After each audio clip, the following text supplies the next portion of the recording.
안녕하세요. 할인이 오빠입니다. 여러분 어린 시절에 한번 기억을 떠올려 보시면 좋을 것 같습니다. 소용없나? 요즘은 다들 어린 시절부터 방을 따로 쓰니까 제가 어렸을 때 기억은 저는 부모님들과 방을 따로 써본 적이 없습니다. 단칸방에서 모두 살았으니까요.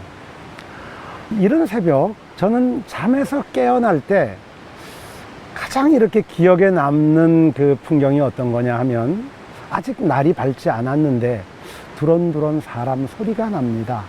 그래서 그 소리에 눈을 이렇게 뜨지 않고 귀만 여는 거지요. 그럼 보면은 이불 속에서 어머니 아버지가 뭐라고 얘기를 합니다. 그 두런두런 얘기하는 소리를 이렇게 가만히 듣고 있는데, 주로 어떤 얘기를 하셨는가라고 생각해 봤더니 전부 걱정하는 얘기였습니다. 곡식이 어디가 잘 됐는데 어디는 문제가 있다, 이래가지고 올해 우리 식구들이 먹을 수 있는 식량을 생산할 수 있을지 모르겠다. 부뚜막에 앉아있던 고양이가 있는데 그 고양이가 무슨 문제가 생겨가지고 얘가 꼼짝도 않고 앉아있는데 얘가 아무래도 죽을 것 같다. 아랫마을에 있는 병진이네 할머니가 오늘 내일 하신다더라. 그러면서 때로는 한숨을 깊이 내쉬기도 하고 두 분이 두런두런 얘기하는 그 얘기들을 들으면서 다시 깜빡 잠이 들기도 했었지요. 생각해보면 사람들의 거의 모든 대화는 걱정이 대화의 핵심 주제인 것 같습니다. 가까운 사람들일수록 더 그렇지요. 그래서 가끔 사람들이 저에게 묻습니다. 현곡은 무슨 걱정거리가 있느냐? 그럼 전 웃으면서 전 걱정이 없는데요. 그러니까 아니, 걱정이 없는 사람도 있느냐? 왜요? 굳이 걱정거리를 하나 얘기하라 그런다면은 저는 걱정이 없는 게 걱정입니다. 이렇게 얘기를 합니다. 인간의 걱정, 인간의 근심, 인간의 고민이라고 하는 건 도대체 얼마나 많은 종류가 있을까? 이걸 가만히 생각을 하다 보니까 참 별 몇 가지 안 되더라고요. 첫 번째가 뭐냐? 먹고 살 것에 대한 걱정. 어떻게 먹고 살 것이냐? 농사를 짓든 직장 생활을 하든 어떻게 먹고 살 것이냐에 대한 걱정. 두 번째 걱정은 뭔가 봤더니 관계 때문에 일어나는 걱정이더라고요.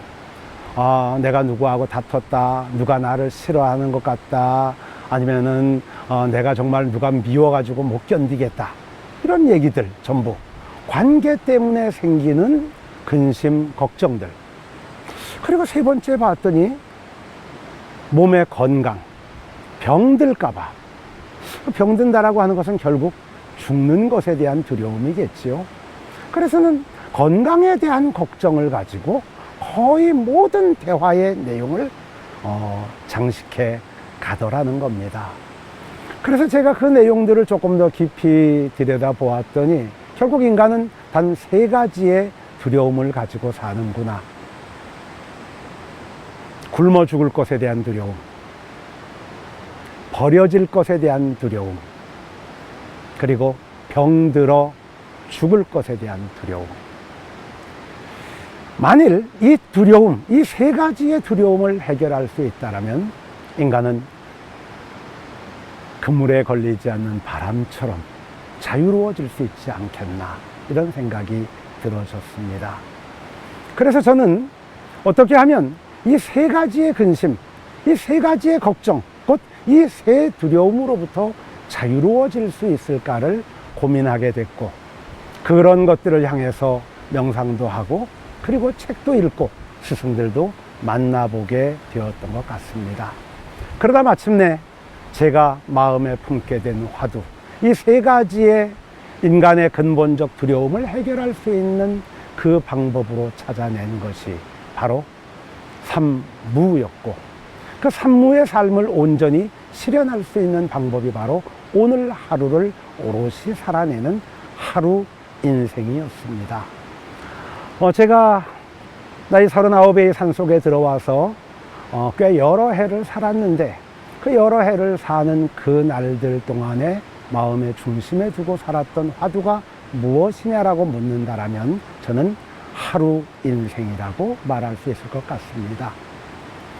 어제의 기억에 의하여 오늘을 살지 못하는 어리석음을 범하지 않고 내일에 대한 계획 때문에 오늘을 근심 속에 살지 않는 그런 삶을 살고자 했습니다.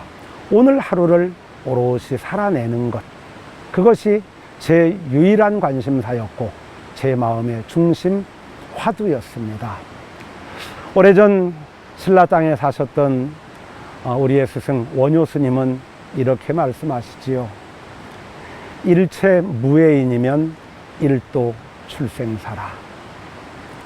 아무 것에도 걸리는 것이 없으면 한 길로 자유로워진다.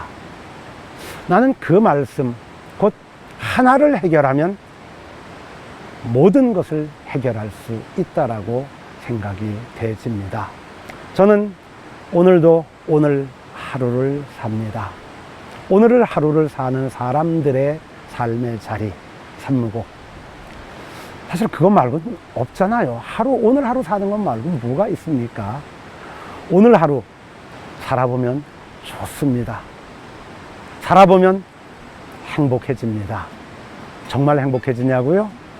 궁금하시면 삼무곡으로 와 보십시오.